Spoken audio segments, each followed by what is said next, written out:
You break through the shell, somewhere in Central Africa. Your eyes are sealed shut and you can't see anything around you. Your body is wet and your legs fold beneath you as you push against the wooden floor of the nest. A hole carved into a tall tree. Two other eggs sit beside you, but neither one moves yet.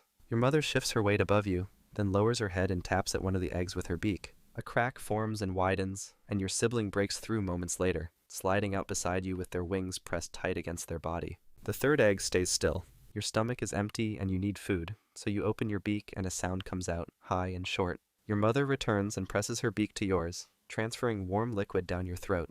You swallow twice before she pulls away and moves to your sibling, feeding them the same way. Skip forward a few days and your eyes open for the first time. Shapes begin to form around you and the walls of the nest come into view, lined with wood shavings and loose bark. Your sibling sits pressed against the far side with their beak open, calling for food.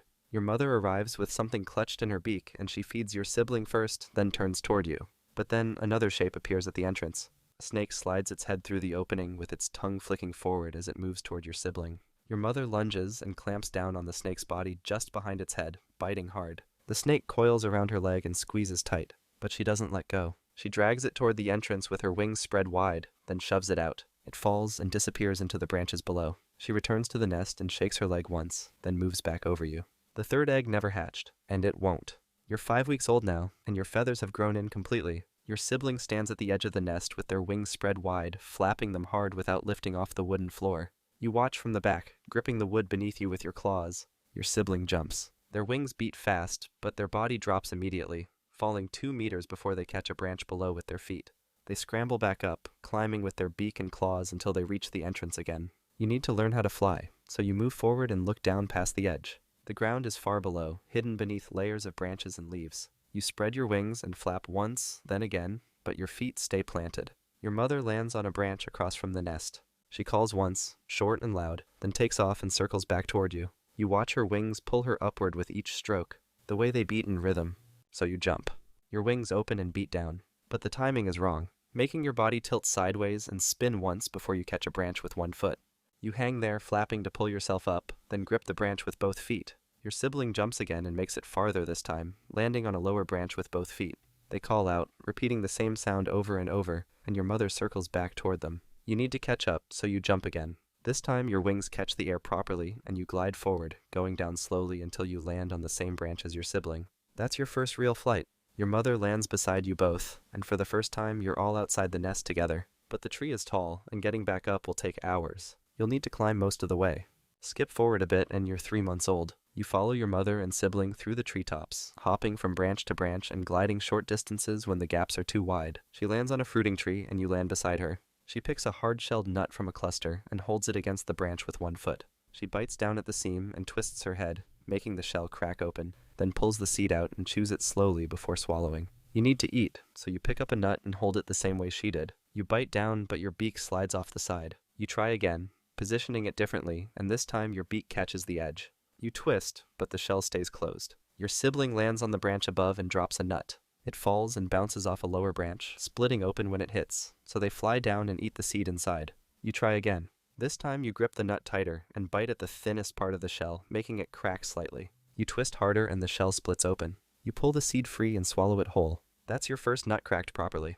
Then a larger parrot lands on the same branch, pushing between you and your mother. It reaches for the cluster of nuts, and your mother steps sideways, giving it space. The larger bird takes 3 nuts, cracking each one quickly, then flies off with the shells still in its beak. Your mother moves back to the cluster and picks another nut.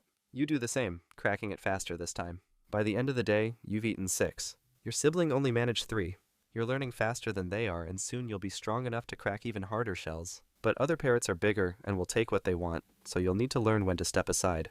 You're 8 months old now, and you've been flying with a small group of juveniles through the lower branches. Your sibling is with you, along with 3 others from nearby nests. You land on a branch to rest, tucking one foot up beneath your feathers. One of the others calls out, a short burst of sound that you've never heard before. You turn your head toward them, and they repeat it. You want to learn it, so you copy the sound, matching the pitch and rhythm. Your sibling tries next, but gets it wrong. The other bird repeats it again, and this time your sibling matches it properly. You take off, and the group follows, weaving between branches and calling back and forth. You copy the sounds they make, testing different patterns, and some of them start copying you back.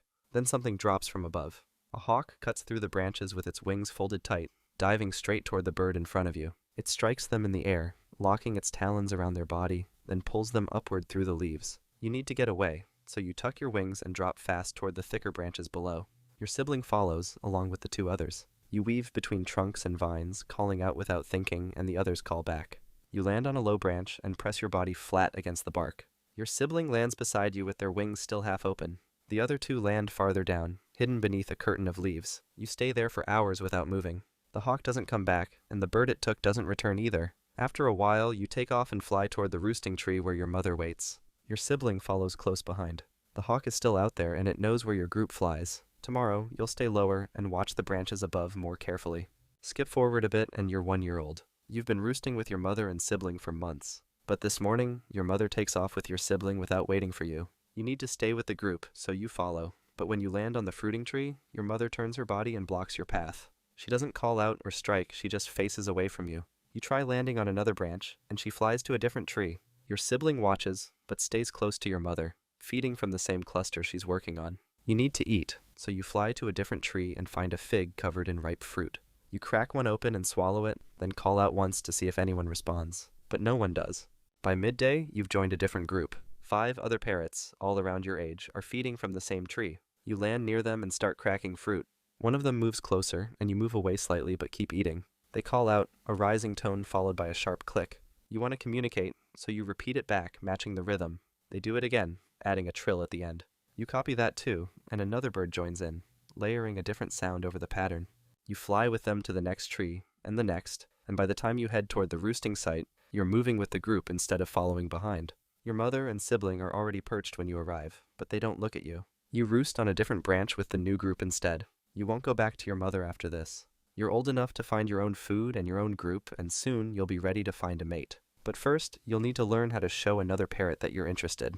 You're 4 years old now, and your feathers are fully gray with a bright red tail. You've been feeding in the same area for weeks, and another parrot has been showing up at the same time. They're slightly smaller than you, with paler edges on their feathers. You land on a branch, and they land 2 branches away. You crack open a nut and eat, watching them from the corner of your eye. They do the same. You want to get their attention, so you bob your head once, then twice, flaring your tail feathers out wide. They stop eating and watch. You do it again, stepping sideways along the branch, and add a low whistle that rises at the end. They fly to your branch and land a few feet away. You step closer with your head still bobbing, and they step toward you. You stop moving and lower your head. They move closer and touch their beak to your head, working their beak through the feathers along your neck. You preen them back, pulling your beak along their shoulders and down to their back. You stay like that for a while, both of you preening in turns, until another parrot lands on the branch above. They're larger than you, with darker feathers and a thick beak. The other parrot calls out, loud and sharp, then drops down between you and your partner. They push their body forward, making you step back. Your partner moves away, flying to a different branch without looking back. The larger parrot stays where they are, blocking the space. You call out once, trying to get your partner's attention, but they don't move, so you fly off and find another tree. Your partner doesn't follow. You'll try again tomorrow, but next time you'll pick a spot farther from other groups. And when you find the right partner, you'll need to defend a nest together. Skip forward, and you're 6 years old now. You've paired with the same partner from before, and together you've claimed a hole in an old tree. Your partner laid 3 eggs, and now 2 of them have hatched. Your partner stays in the nest, keeping the chicks covered while you fly out to find food. You land on a fruiting palm and crack open several nuts, storing pieces in your crop before flying back. You land at the entrance, and your partner moves forward. You press your beak to theirs and transfer the food, letting them feed the chicks. You do this twice more before midday. On your 4th trip, you return with a cluster of figs. You land on a branch near the nest, and a monkey swings into view below you. It climbs toward the hole, reaching up with one long arm. You need to protect the nest, so you drop the figs and dive with your wings spread wide, calling out as loud as you can. The monkey stops, then reaches again. You strike its hand with your beak, biting down hard, making it pull back and drop to a lower branch. Your partner comes out at the entrance, calling in rhythm with you. The monkey looks up once, then swings away through the branches. You retrieve the figs and return to the nest. Your partner takes the food and moves back inside. You stay at the entrance, watching the trees below until the sun begins to drop. The monkey doesn't come back, but others will try. Monkeys eat eggs and chicks when they find them, so you'll need to keep watch every day. After a few weeks, the chicks will grow their feathers and learn to fly. But until then, you'll guard the nest and bring food, and your partner will keep them safe inside. You're 12 years old now, flying with your partner through the branches. You land on a thick branch to rest, working your beak through the feathers along your wing. Your partner moves closer, and you preen theirs in return, pulling your beak along their neck and shoulders. You take off and glide to the next tree, calling out twice as you land. Your partner follows, landing beside you. You crack open a nut and eat, then reach for another. A net drops from above. It falls fast, covering the branch and wrapping around your wings before you can take off. You thrash and bite at the strands, but they tighten with every movement, pinning your wings against your body. Your partner escapes, flying upward through a gap before the net closes. You're pulled upward, tangled in the netting with your wings folded tight. You call out, repeating the same sound over and over, but your partner doesn't return. You're carried through the branches and lowered into a wooden crate.